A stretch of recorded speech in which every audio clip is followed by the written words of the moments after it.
Hola, mi nombre es Joseph Briones.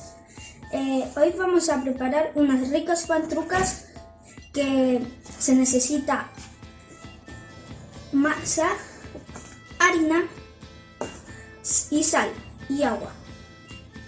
Y le agregaba un huevo si es que tenía. ¿Se forma una masa? Se forma una masa, que es lo que tengo en mis manos, y luego estiramos una masa muy delgada y después la vamos a ir cortando. Se hacen unos cortes irregulares. Se hacen unos cortes irregulares. Ya tenemos la masa cortada.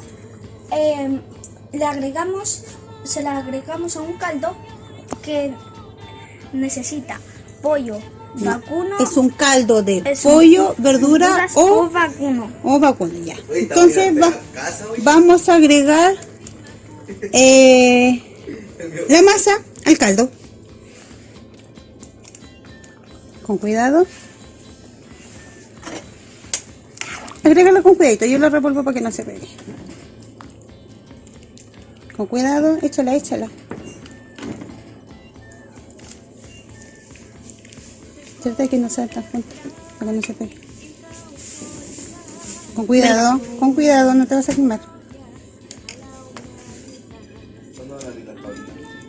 Listo. Y ahora se revuelve. Sí, para que la masa no se pegue, no queden como pelotones de masa, se revuelven bien revueltas y se deja cocinar. Ya sale. Bueno, aquí está nuestro rico plato de pantrucas terminado y ahora voy a comer, a disfrutarlo también. Sí, este plato de pantruca es del lado de los mapuches que viven en el lado de las montañas.